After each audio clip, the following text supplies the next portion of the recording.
Good morning, everyone. In 2024, high net worth individuals continue to invest in luxury real estate, particularly in Manhattan's high-end properties. Agents specializing in premium segments found opportunities for growth despite broader market challenges.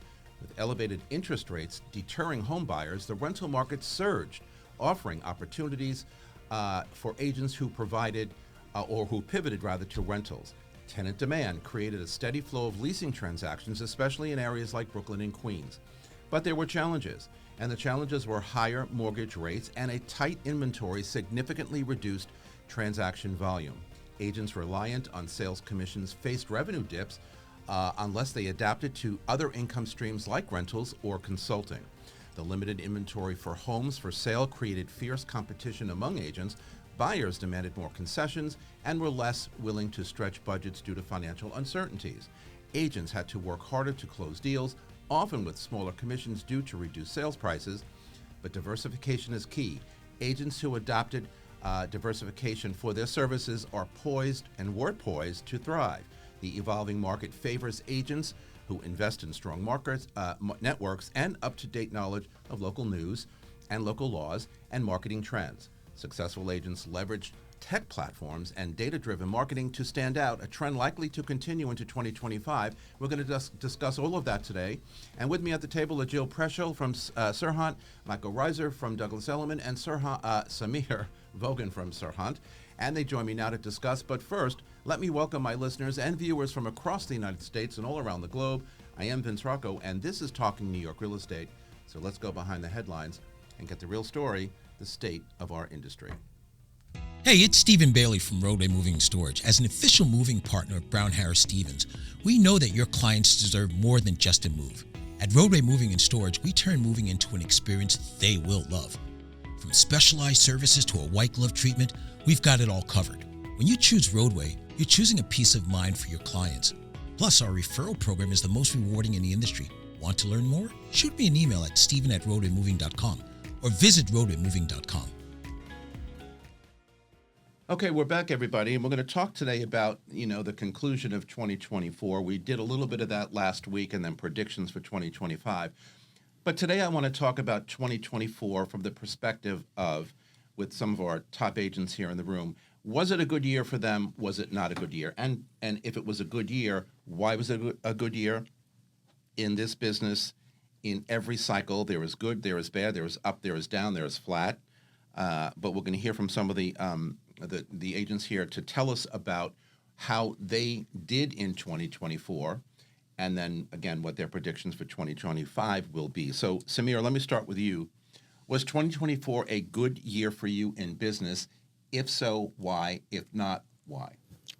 It was, well, Vince, thanks for having me back. My pleasure. It was the biggest year of my career by like 3x, 5x. I love when I hear that in a year that was so ridiculous and so flat and so everything, but this is why they're here, okay? Yeah. I think it was twofold. For me, I was just coming on, this was like year 5 and year 6 of my career. Already? Here. Already? Yeah, already in New York City. So like 8 I'm getting total. old. Yeah. Yeah, you've known me since day one. Yes, I think I met you, day 1 or 2 in my career here, right? So, so that from year 1, not knowing anyone, not even, knowing my own neighborhood, that the apartment I just moved into, like that steady progression of becoming better, first 3 years, I had to figure out the city for one, just in general, right? Figure out the buildings, figure out like meeting my network. Who am I even going to hang out with? How am I going to spend my time? So I had that. And then obviously COVID kind of reset everything for everyone, but so it was the progression of where I was at in my career from year 1 to year 5, like ramping it up, and it just kind of sparked like that. And the second portion is, new development, as everyone's, had a tougher time in the resale rental market. New devs kind of, on the rise, or most people are purchasing that because that's where the inventory was. And I sell a lot of new development in that front. And then, I focused on leveraging each listing I had. as agents, we get a listing and then, we got to sell that, but let's go look for everything's on to the next. It's Big like, mistake. okay, if there's only so many listings out here for everyone, how do you maximize that one that you have? How many directs are you meeting? Are you meeting anyone else in the building? So I was able to leverage, one townhouse into 3 townhouses in 2024, kind of that snowball there in Chelsea. So, it was timing and leverage. Correct. If you take your eye off the ball, it stays off the ball. We're going to talk about individual achievements in a minute. But, Michael, tell me about your 2024. Good year for you, not such a good year, and why on either end? No, I just want to echo. Thanks for having me, first of all. I really appreciate it. It was a great year, and it was really a reflection, I think, of the work that you put into it. I think that 2024 was really, and that sounds obvious, but it was really a broker's market, I think, and that's what I really expressed to my team and to everybody, that all of these markets are what you make of it, but really last year, because we had a lot of different headwinds. There was a lot of different narratives going on that we had to really educate the client and educate ourselves a lot about what's working and what's not. And like you mentioned, how to leverage everything that you have. So really made it into a positive. It was a huge increase over the year prior. And that was refreshing. It's refreshing to see things kind of evolve in that year to really be a reflection of the work and the inventiveness that you can put into what you're doing with yourself and your brand. Explain for our audience, though, what you mean by it was a broker's market, more than a buyer or a seller market. Yeah, exactly. So, I think we can really get into it's, a buyer's market or a seller's market. And I feel that so much of what we say as brokers, all of our clients, of course, listen to us and what we're saying, but we have to be careful about what we're talking about. And I think it's a broker's market because that is what it is. The broker's market is the market of information. It's about, you have to refine the dialogue of the greater narrative and be able to explain talk about it, because you can't even make a generalization, as we all know, about neighborhood to neighborhood, price tier to price tier. You can't. So we have to really be able to distill that information and present it in a way that's going to be beneficial to a buyer or a seller or a renter. And the ones that did that successfully are the ones that really thrived, you know, and that is really what so that's why it's a broker's market. You see the ones that really did that are the ones that excelled. I agree. Jill, how about you? Good year, not a good year. Explain other side. I was going to say thank you for having me too. I'm so excited to be here. The year ended up being also one of my best, if not my best. See, this is why they were all here. And I think, I always start at the year and sort of think about what I want. And then I take these tiny actions every day and back into how to get there. And sort of these little actions compound.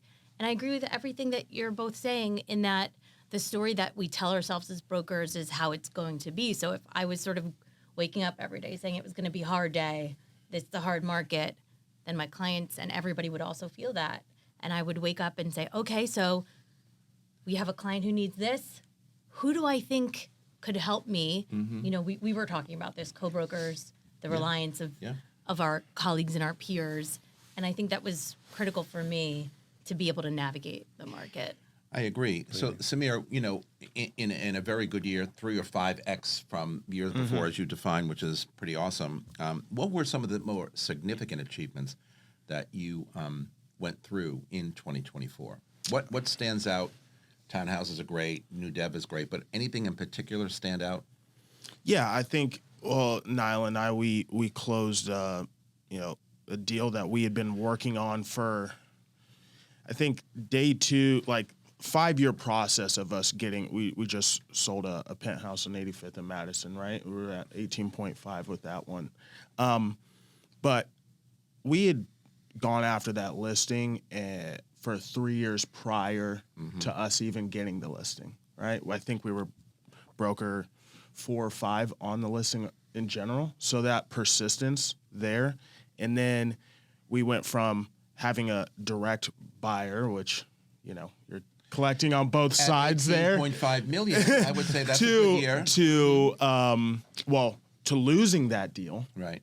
And having to regroup and resell the listing. So we resold it, chased it. We're talking about a 5 to 6 year process here that finally got closed. So that was a huge one. And for me personally, I was in that $1 to $3 million range, right? Sweet spot, which are great. Those sell very fast, but with the market in general last year, with interest rates, this, that, and the other, mortgage rate, if you break into that 5 million to 6 million, 5 to 10 range, you're getting less of that pushback because people are on their second or third homes. So I pushed myself into a new, listing bracket, price bracket, that I was able to skate by some of those other, pitfalls. Now, you come from outside of New York City. Yeah. And as we said before, I've known you since you came here. When you look at the difference in real estate in Kansas City and in New York City, I mean, does it blow your mind, price-wise, the way we do transactions? I mean, anything and everything there is to do about it. Literally everything. I had a buddy that just doing really well for himself and just built a house, for like 1.2 in Kansas City. I mean, we're talking, which is gigantic. We're talking, 6 bedrooms, 5.5 bath, 3 acres, and I still have like alerts on for listings that pop up there, and ooh, that'll get you a studio in Harlem here. But if you're lucky, it's the it's opportunity cost of living in New York City. I wanted to be around the best and reach different price points and different. I think the most expensive listing in Kansas City's history was like 3.5 or something like that, and I've done multiple transactions last year, way above that. So it's all relative, but it's New York and being around the best agents, and the best business the people in the mentorship. world. Jill and I were talking about it before the show. The mentorship that 1,000%. The smarter agents, when they first come into the business, align themselves with. It's always a plus and a step forward because, when you navigate through the New York City real estate market, it isn't easy. And as I've said through the years, constantly, if you could make it here in New York City real estate, you could literally make it anywhere because the way we do business in real estate in New York is so far different than anywhere in the world. It's bizarre. It's crazy. It makes no sense, but it goes on, and we're not going to change it. So if you can come from other areas or even local New Yorkers and make it work for you, then you've learned something. You're sharpening your skills with people who've been in this for a long time, and you're moving forward and making successes. I mean, 5 years in the business and doing the kind of business you're doing, Samir, is remarkable. Jill, so for you, any particular individual achievement stand out over a very successful 2024 for you, as you say? Yeah, I had a client that called me and said there was a really interesting listing they wanted to buy. And it was a $25 million home. And he said, we're going to get it for 14. And I said, oh, okay. This is going to be fun. Yeah. Okay, here we go. Here we go. And we did it. Of course you did. But it was one of those moments where, okay, how are we going to do this? What's the strategy? How are we? That's actually incredible. We'll talk about that after. Yeah. Need to know that. It's like, do you know something I don't? How do we not insult everybody when we go about this? What am I missing? Half the price. Right. Okay, come on now. No, but that's significant though. But again, determination, as we talked about earlier, perseverance. Knowing what you know, because that goes a long way, and just pushing for the right deal, the right number, the right whatever will make it happen. Michael, what about you? Significant achievements stand out over all of 2024. Again, in a year that you said was very good for you. Yeah, for me, I mean, I think the persistence and then also kind of touching on the broker's market thing again, it was really over half the deals I feel like last year were off markets. And that was really that's key. Having those conversations and really talking about what people genuinely want. Yep. And I think that it's now that people are able to get back to that, like past COVID, and they're really looking and being like, what is really important to me? What am I prioritizing? And is that something that's worth me trading out of this and up into something else? Or is it downsizing or whatever it may be? And when you start to listen to what the client actually wants, then we can put these things together and kind of shuffle the pieces a little bit more. And I think that if I could kind of pat myself on the back of something from last year. It's really facilitating those interactions, being discreet, and kind of making those happen with as least friction as possible. Right. Ended up making a lion's share of the business, which was exciting to see. And those are always fun and have, of course, all of their own unique challenges of doing things off market. But strengthening the relationship with co-brokers. I always say, like, our number one client is each other. It's not our actual clients. It's having those conversations with agents, knowing what's off market. You're not going to hold every listing in the city yourself. So it's really... I always say, love your co-broker, because you get a lot of information from them, even when you don't have something listed. 1,000,000%.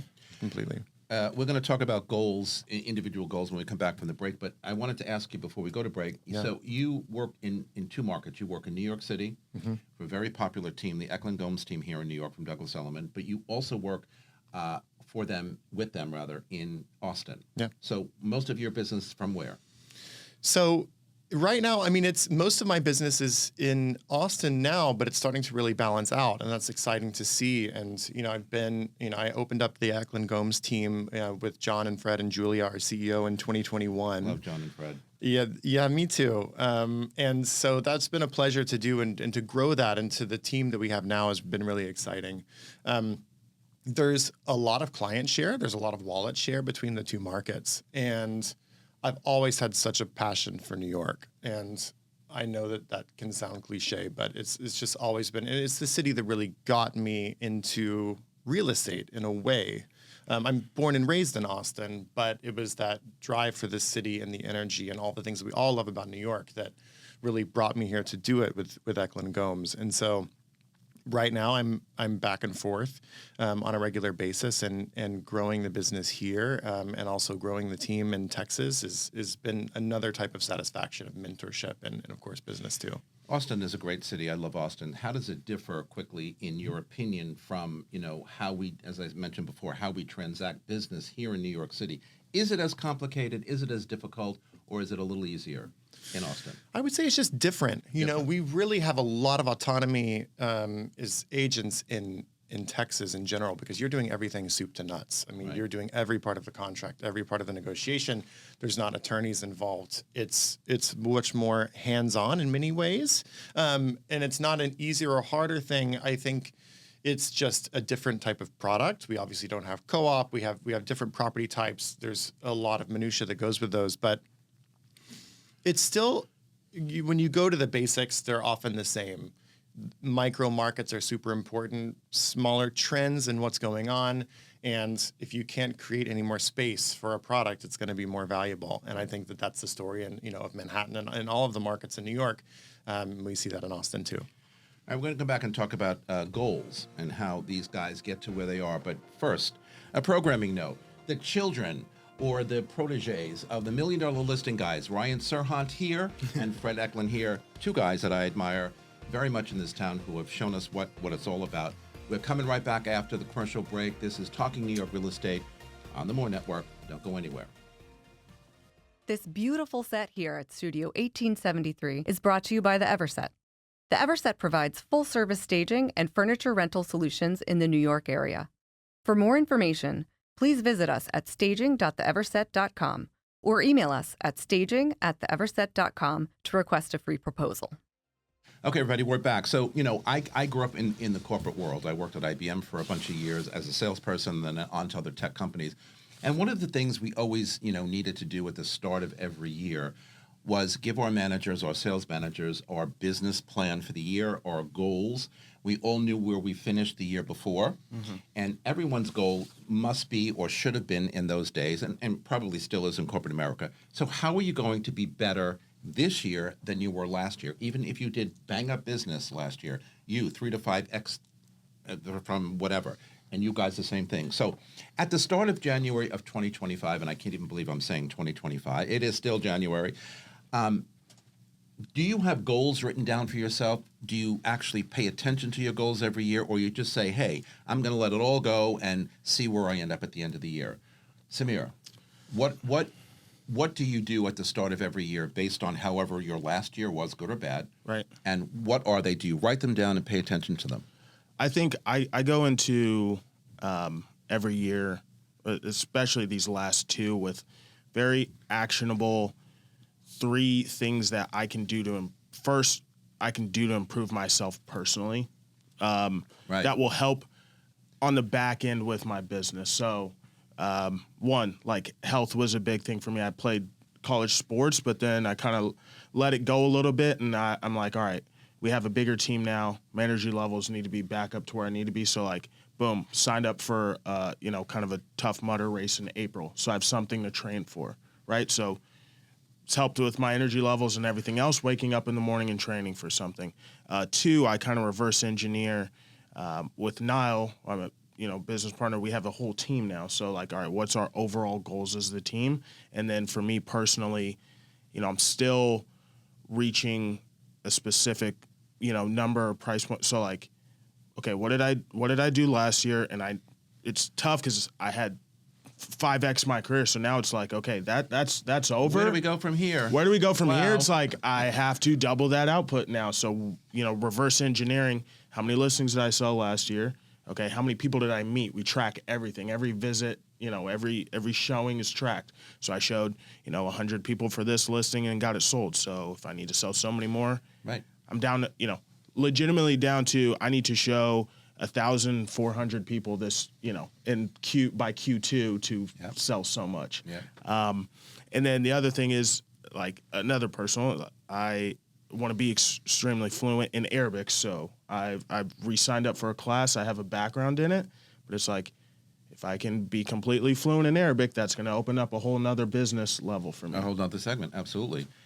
Michael, same for you. So, at the start of the year, do you have goals? Do you write down goals? I remember when I was doing this in corporate, and even now here, if you do X amount of millions in a year, I always say, you just said it, Samir, I want to double that. Now, you may not double that at the end of the new year, but anything above what you did last year, I would consider a success, right?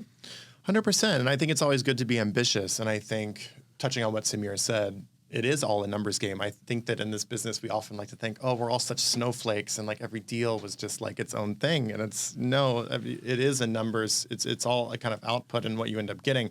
My favorite thing to do with myself and with the team at the beginning of every year is I sit down, they have their computer out, and they have to externalize where every deal came from. And I think in our heads, we're often like, oh, that was from an open, that was from a call, this was from a listing. And I'm like, no, we're going to go through, and you're going to actually trace back. And I put tally for every deal of where it came from, whether it was an open, a referral from another agent, whatever the source may be. And every time it's just like they don't, when you see that visually, and then I'm like, okay, well, you've had 8 deals come from this and 2 deals come from this. When we started this meeting, you thought where those 2 deals were, you thought that was where a lot of these came from. Yeah.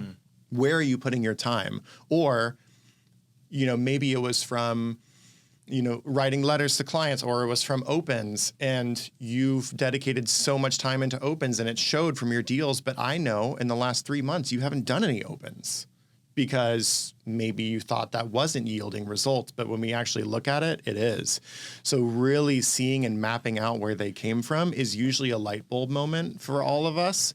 When you really trace it back to the root of where these people came from. So important. Has been important, like just as important as the actual monetary goal is knowing where they came from. And then how am I going to prioritize my time for this coming year, knowing what worked last year? I think a lot of people want to try something new and so you get caught in that just rat race of trying something new. Oh, this didn't work, that didn't work. But totally you have to quadruple down on your strengths first and squeeze that at, like You have to know who you are. I have an athletic background. All right, time to get back into training. I have an Arabic background. Time to strengthen my strengths rather than, I think I'm going to be a major TikTok star this year. Like, I don't know anything about that. So I'm, it's great, but focus on your strengths and double down on those. Squeeze everything that you can out of those. You focus on your strengths, and you pick the strengths that are going to work for you because you've done it before, or you know that you can hone them and get them better, versus being,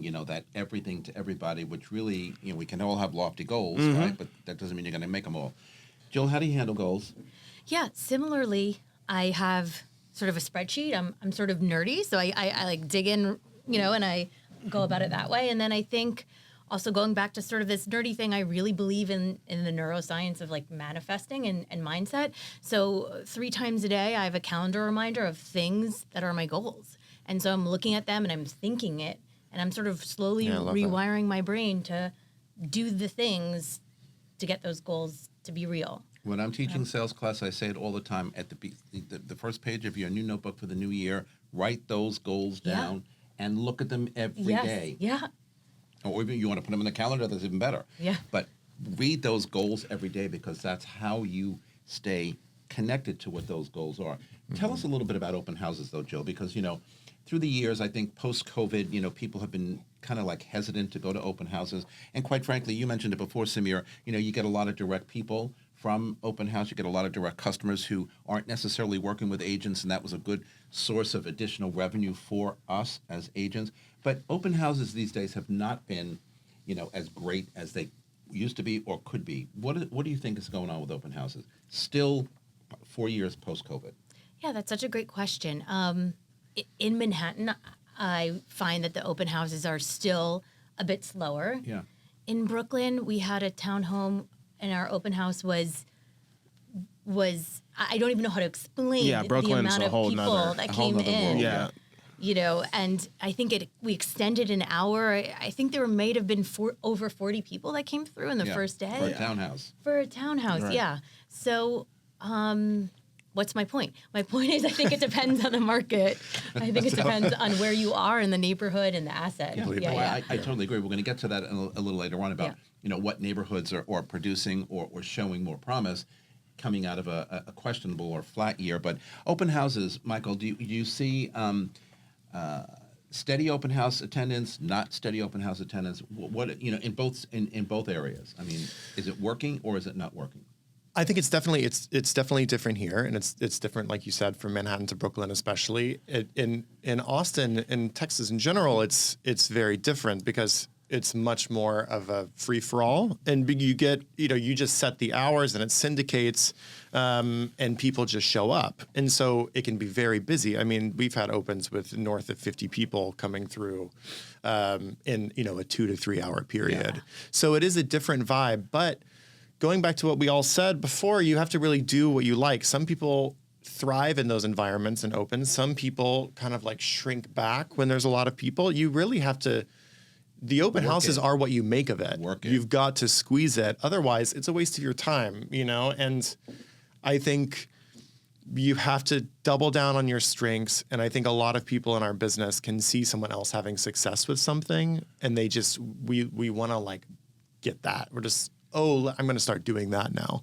If you're going to do that, that's great, but you got to do it the right way. Right, and it may not be for you. You should maybe be focusing on something that's really great, and so that's a lot of work with the team, as I'm sure we all know, is like talking through, is that your strength, and do you actually want to do that? And it's the same for opens.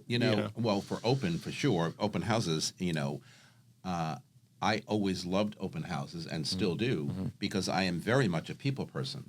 And whether you get business or deal out of it, is not even the issue. The issue is you're meeting new people. You never know where that's going to go. How many times has it happened to me where 3 years later, somebody I met, a direct client I met at open house, emails me and says, hey, do you remember me? Of course I don't, 3 years later.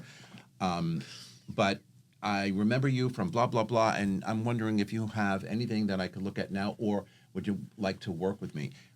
Over and over again that happens. A million %. As a people person, now of course I get to know them then, right? Yeah. Versus just one quick meeting, and that's a wonderful thing. And I can just add, I think that a lot of times we can talk about the nosy neighbor at the opens or someone that lives in the building. The neighbors. But I say that the biggest thing that I've seen. Check out the furniture. Exactly. Those are actually the best people because you are pitching yourself as a listing broker, not as a buyer broker. Because they want to look and see how you showcase that property. Absolutely. And that's the biggest thing I express is a lot of people say, oh, you're looking to buy? Oh, you have an agent? Okay, whatever. Or like, oh, you live next door? Like, yeah, welcome. Come check it out. I'm like, no, you have to squeeze it because are you someone that they would want to have show their house? How are you working that property? And that's always proven loved itself. when neighbors came in from next door, upstairs, down, wherever, to see the apartment, looking at the furniture or whatever. Because you're so right, Michael.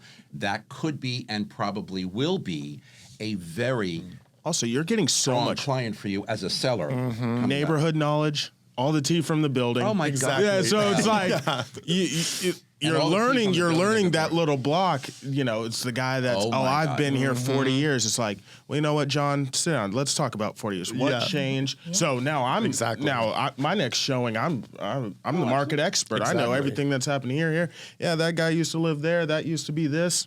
Absolutely. You know? Oh, no, that So works. you got to get something out of those people because they'll either waste your time or you. Well, use that's it to why I your always said I advantage. like open house, because if you can't walk away Right.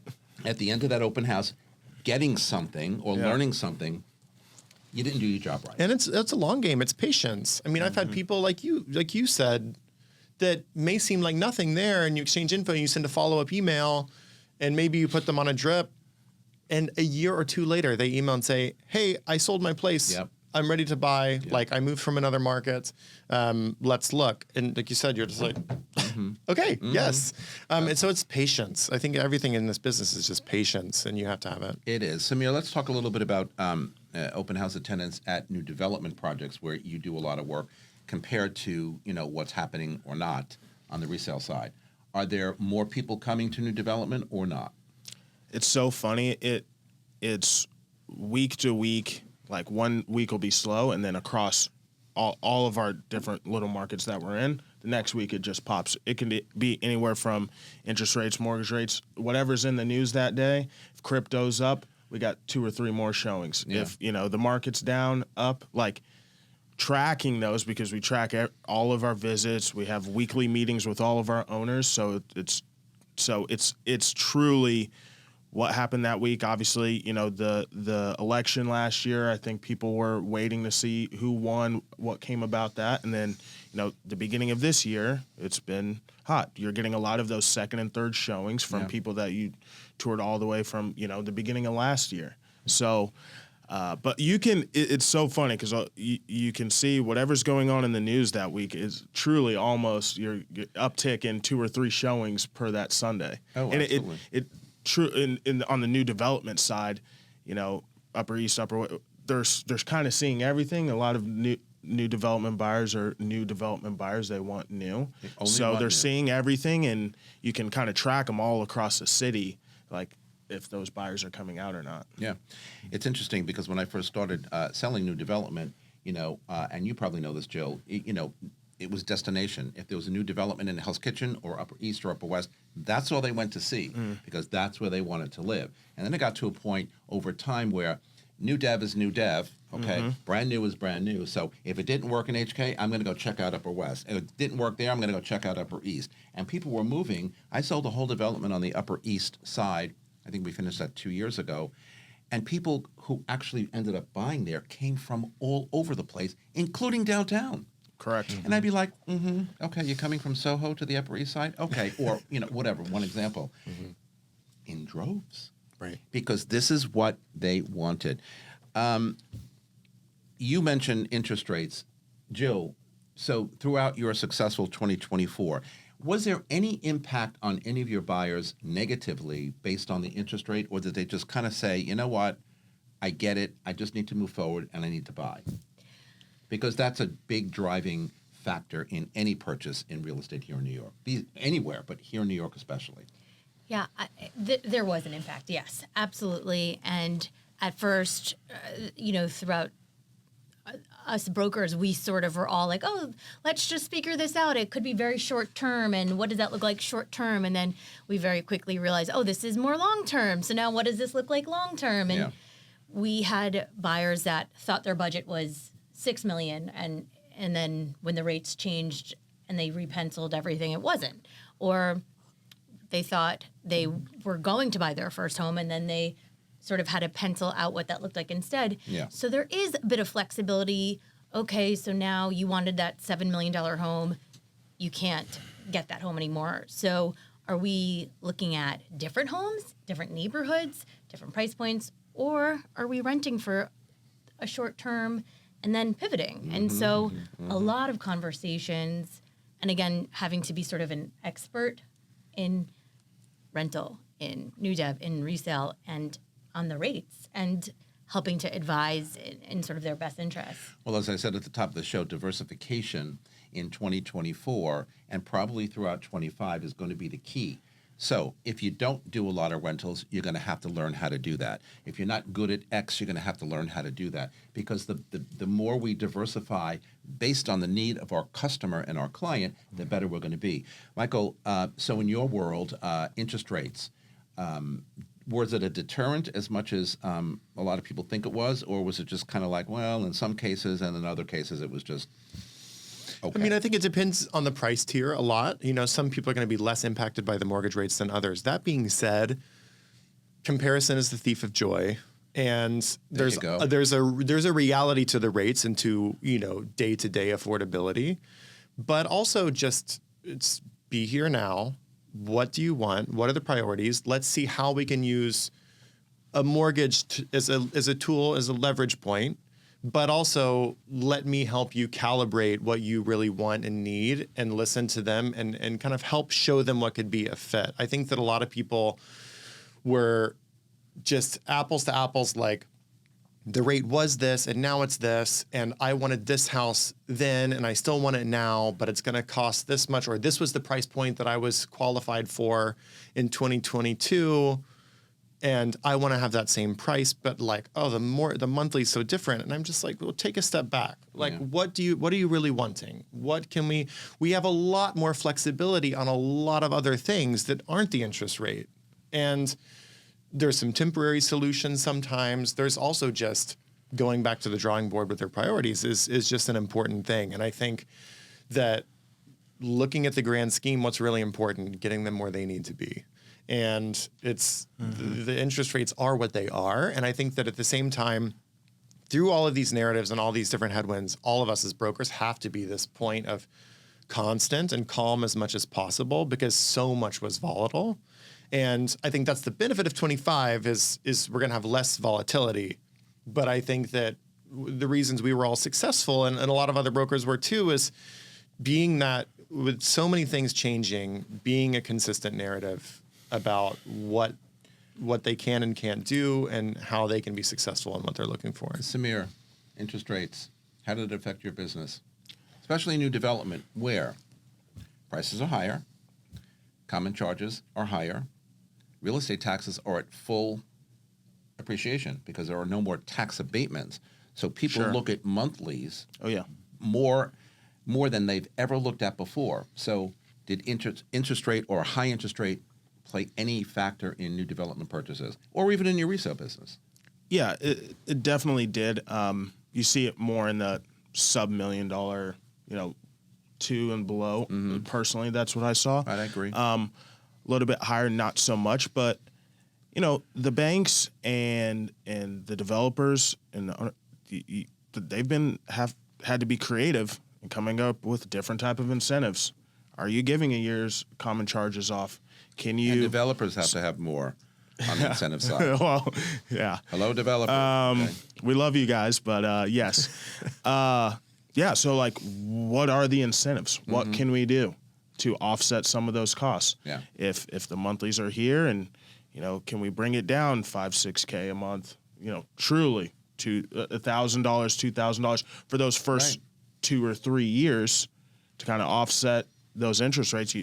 Everyone's had to be creative. The banks have had to do that as well. Mm-hmm. That's where their competition comes in. What first-time buyer program can I offer to first-time buyer, especially more hard hit than anybody else? For sure. And as I've said, on this broadcast multiple times, the past is the past, the current is the current. I look at interest rates today, and again, I say it all the time, at 6.5, 6 point whatever, 7%.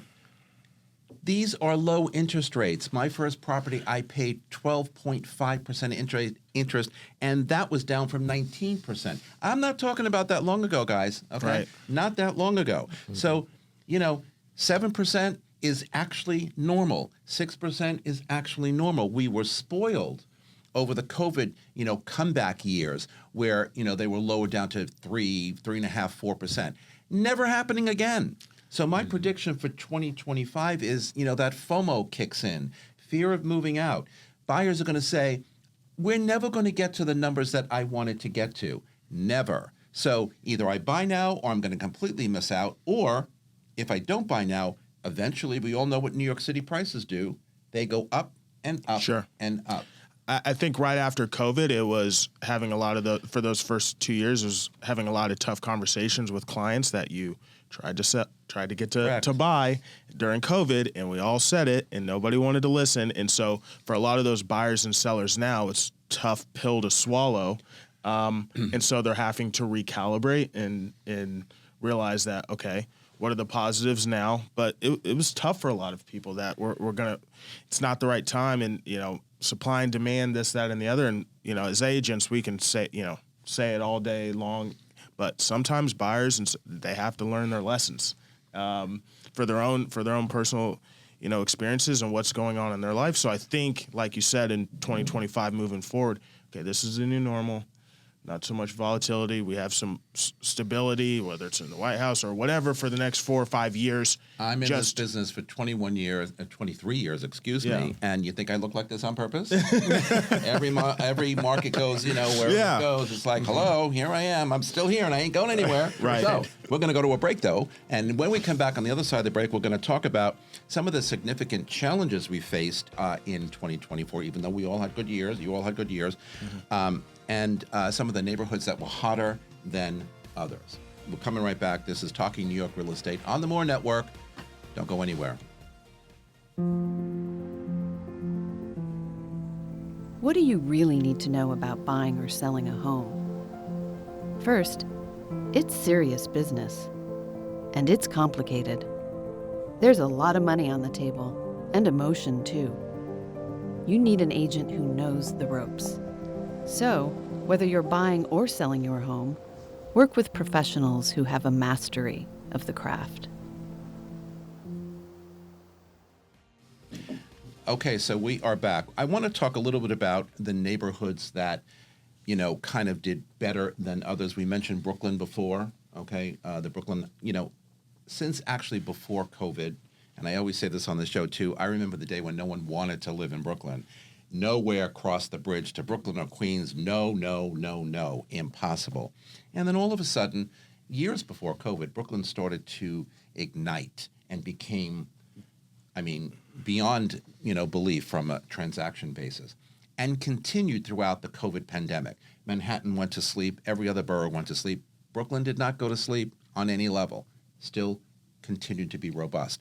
So I know Brooklyn's one of the hottest neighborhoods, even still today. But where else, even within Manhattan, any particular neighborhoods better than others in the what I call, even though y'all did well, but in the challenging year of 2024, any particular neighborhood do better than not?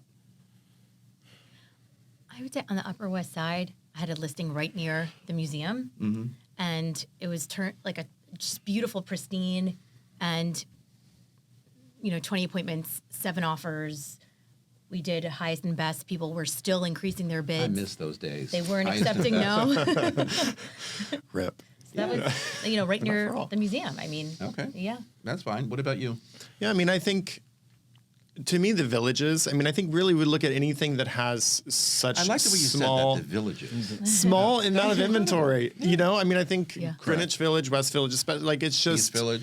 East Village too, but I think Greenwich and West Village, just such scarce inventory and people really focusing on what's important. COVID was such an education of what do I really like? What do I want to be doing? And I can't. And going and getting coffee. One of the first things I ask clients is, walk me through your day? And be for real, when are you waking up? Where are you going? What do you want to, and, if they want to walk to a quaint coffee shop and go have a coffee and they work from home or they work from a cafe, I'm going to advise them a little bit differently than I would if they said, I go straight to the office from wherever I am. I spend the entire day in the office. I'm very regimented in that way. I want easy transit to get home. So it's really bringing them back to understanding. And I think a lot of people do like those things that say West Village really offers, intense walkability, incredible food and drinks, that is what a lot of people, I think, in all markets really wanted to go back to, that ease of living in beautiful surroundings. So I think those will continue to be popular. I agree. 64 University and Colette are total testaments to, just people wanting to be that neighborhood no matter what. 100%. Boutique buildings. The West Village, it's always been. I'm living in town for many years, and I've lived in almost every neighborhood. Buying and selling and moving and whatever, just because I like to do that. I don't anymore, but I did. West Village always kind of eluded me because anytime I was looking to move or relocate again, this is before my real estate career or even during. The West Village, the inventory, as you indicated, is not always there. Prices were always higher. So I just could never find anything. But, if I were to have the privilege of living in a new neighborhood again, I think it would be West Village, just because that's what I like for all the reasons that Michael just said. Samir, so, again, in your resale business and even in new development, what neighborhoods popped more in 2024, in your opinion, than not? As far as overall markets, I'm really hyper focused in on the Upper East and Upper West Side, personally in my own business, but in resale and buyer deals that I've done, it's really, I've had clients that we were looking in Long Island City, Upper West, whatever. He ended up purchasing a condo in Lower East Side because one of his favorite restaurants were right there. So that works. I think it's becoming more of, with people working from home, they want their favorite coffee shop to be close by, or they want to be able to walk to the park. They, depending on their lifestyle and why you see, Brooklyn exploding the way it is, because people maybe need a little bit more space. Manhattan, just overall, especially on the resale side, wasn't built for you to have your home office and, your studio and whatever. So it's really, if people are working from home, then they're hyper focused on, like, the 2-block radius is their bodega over there, is a friend nearby. So in that sense, it's kind of all over the place. Buyers will drag you all around. But I'm glad you mentioned friends. That's an important thing too that I really like. Where is your community the most? Sure. Yeah. And often because of affordability or maybe other things, people they'll want to look across town. And like, oh, I've heard this is I want to look over here. I'm like, well, you've lived the last 10 years here, your friends may not schlep to come see you, like, in a different place. Like, it's just the reality of the situation, like, no offense. So you have to really look, like, where do you exist now? And do you want to continue that? And often it's like, oh, wait, yes, I do. They sort of think everyone's going to come see me or I'm going to come see them. But say that after work and you're exhausted and it's freezing. Like, are you going to go do that? It used to be more, where do I work? Or how easy or convenient is it to me, especially in new development? Like, oh, well, I can't live here even though I like it, because I work on the east side, so this is the west side, and the crosstown, whatever. Yeah. But now, post-COVID, a lot of people are still working from home. So what Michael just said, your orbit of where your friends are probably makes more sense because you're working from home. You're not commuting anywhere to go every day. When you go meet people and see people, it's easier than it ever used to be, I believe. But I still think, though, that people have set, and their buyers have set in their mind, at least initially, where they want to be, where they want to go. And then as they continue to pursue their search, things do change. And that's one of the nicest things I have seen through the years. It's not so work-specific, train-specific. When the 2nd Avenue subway, the Q line opened up, I was selling a development on the east side. And when I first signed up for it, I thought, oh, boy, getting people to come to the east side, this is going to be, unbelievable. Everyone who bought in that development bought because of the building was spectacular, the apartments were nice, and the train was 1 block away. Huge. Of it. Yeah. Convenient, which it never was before. Never. Right? First time on that side of town. It was huge. That was huge. Huge. And I kept thinking, the developer kept saying, well, we're selling very nicely. Why do you think that is, Vince? I'm like, well, first it's me. And second of all, yours truly, yours point truly. 1 through 10. There you go. And second of all, it's a Q line, because it was. The 2nd Avenue train was amazing. I remember when I first started dating my husband, he lived in the West Village, and I lived on East End Avenue, and he told me... Oh, I love East End Avenue. Yeah. He told me, we're married, but he said that if I had lived any farther away, I would have been geographically undesirable. Undesirable. And I still bring that up, like 15 years later. I'm like... Exactly. Somebody said to me, oh, I'm recently dating somebody brand new, and I said, oh, where do they live? New Jersey. And I thought, okay. Right. Long distance relationship. No, not just that, but you're willing to do that Right. now, where Right. before you were like, whoa, New Yeah. Jersey, are you out of your mind? Or anywhere. It's like too far away. Right. Yeah. You're like congestion pricing? Well,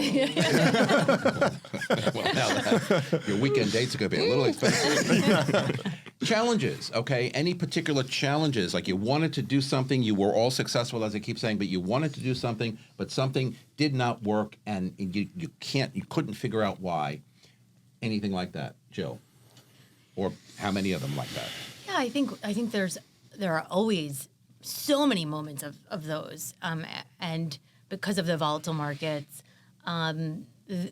specifically new developments, right? When markets change and your pricing is no longer so relevant or appealing, and the developer has a basis, what do you do, right? And Samir touched on this. It's like the creative thinking. It's what is a package you're offering? How can you make it appealing and enticing? And sometimes you just can't, and the developer decides, to change things up. Correct. Yeah.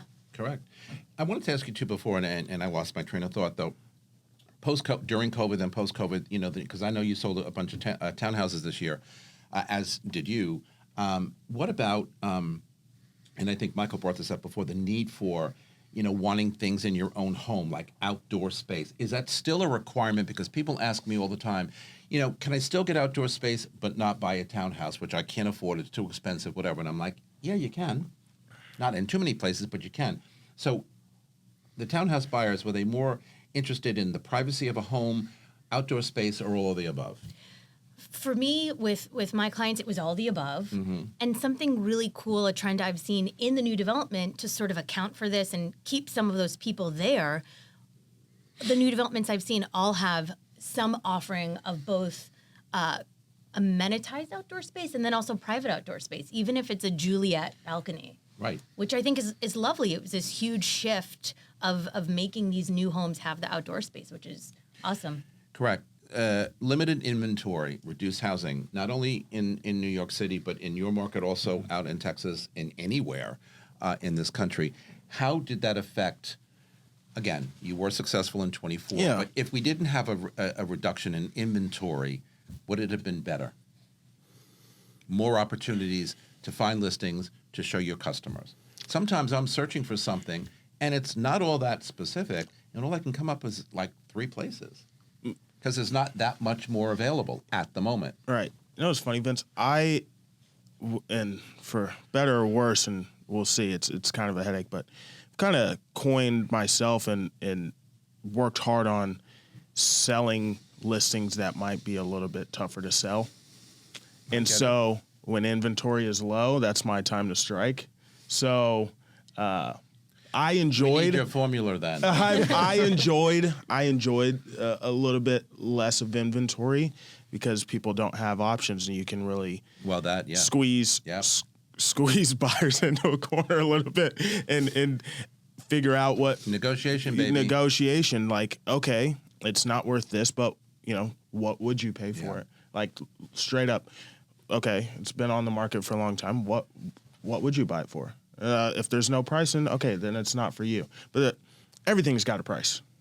Everything's got a price. Absolutely, it does. And so lower inventory specifically kind of helped me in a way last year, but also with buyers, like, we're going to wait for, buyer clients. We're going to wait for more inventory to pop up, this, that, or the other. And, that presents itself with other challenges, and you're going to be multiple bids on a home, because if it's priced right and it looks nice, it's it's selling. Right. It's done. So, what are your priorities? Then you start getting back into your monthlies, mortgage rates. Then everything kind of opens back up again. But I agree. There are challenges with that, but again, I agree with what you just said, Samir, because when you realize that we still have buyers who are always on the fence. I don't know about this. Sure. I don't know about that. If there are 70 more apartments I can see, then maybe I can make up my mind. And I've always said, no, that's not going to work that way. You're going to see the best of the best in your price point, in the neighborhood you want to be in, whatever, and then we're going to make a decision there. So I think that with the learning how to better negotiate, communicate, better said, with your customer, with your buyer, the easier they will feel getting into a transaction without necessarily having to see, many many apartments. Let's, to our last question before we go to break. How did you experience more competition from other agents? And if so,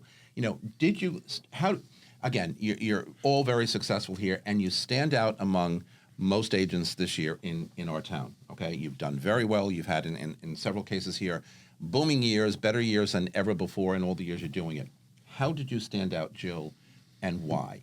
And how are you going to translate that into continuing in 25? Yeah, I pride myself on listening, and then I'm really no nonsense. Listening, Yeah. oh boy, isn't that a novelty? And then the knowledge of the market. So I am very honest about where I think the value of the home is, and if the seller doesn't agree with that, that's totally okay. Absolutely. For me, there's no moment, and very often those sellers come back to me later and, well, I think you were right, and I liked your approach, or one of my sellers recently called me tenacious. It's like, I'll take it. I'll take it. Oh, yeah. I'll take it. Let's go. Why not? Let's go. Yeah. So I think it's that drive, it's that knowledge, and just that no nonsense of this is the data, this is the comps. If people tell you otherwise, best of luck. I hope you get that price, but I'm not going to take that on. That's not worth my time. I agree. Michael, how did you stand out? I think that it's like what you said. It's being honest and straightforward, and I also think it's really knowing who you are as a person and showing that. Like, you do a great job with a lot of video content, and really expressing. so nice. You do as well. I mean, really. Like, I think that we forget, like, People a lot need of to know people who you don't are. know who we are. Like, you have to just be honest. Don't try to do what someone else is doing or talking about what someone else is talking about. Just be yourself, because people need to buy into you as a human being, and your skill set, of course, too. And I think that's something that, I really encourage the team, and also have to be consistent with myself, is just talking about what you really believe in and what you feel, and also how it pertains deal to deal. And I think picking up on something Samir said is, but really every listing everything has a price. Everybody has a strike price. And this goes for things that are on market, have been sitting for a long time, and encouraging buyers to put something out, even if it's setting a low watermark. Just throw it out, because you never know what someone's strike price. But then with limited inventory, everybody has a price on the flip side. Everything's for sale. And what we see in the off-market deals, approaching and educating them on what that could be and how that can transact, nurturing those connections and putting numbers out can yield you a deal. And so there's always a number for something, and that's kind of making the most out of a market that could be a headwind for others. Samir, how did you stand out? Close us out. I think when you get to a certain price point, the level of broker raises, so your competition is much higher. Changes. I think us and our team, we have focused on Niall and I, everywhere from having somebody on our team that lives in a different neighborhood, so we cover all the bases, right? Niall, obviously big on social media, has the TV show. That's something only 20 other agents in the whole country has, that the platform that we have on that end. And then our structure of, you're going to get an update, on Monday. Here's exactly how it's going to look. Like, we've built our systems. Paying attention. We've built our systems for the last, 7 years or so to tailor fit to, we can have coverage in all different areas. Whether you're type A or not or whatever, everyone likes to be updated. Here's exactly what it's going to look like every Monday. How many showings, this, that, or the other.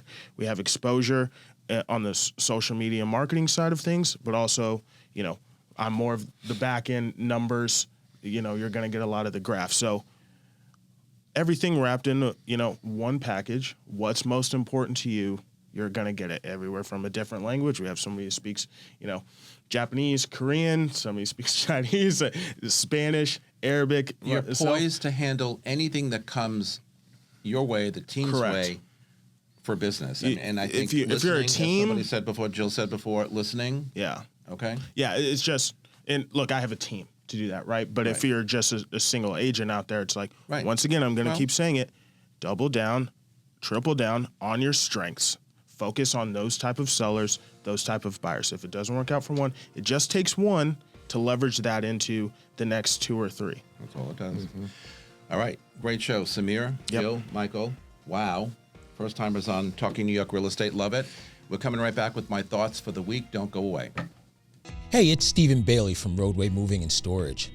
Listening to Vince Rocco, you hear a lot about how crucial it is to have the right partners in this industry. At Roadway, we don't just move your clients, we give them an experience they'll love. Specialized services to our white glove treatment, it's all about making sure your clients feel taken care of every step of the way. And if you're looking for a rewarding referral program, reach out to me at steven@roadwaymoving.com or visit roadwaymoving.com.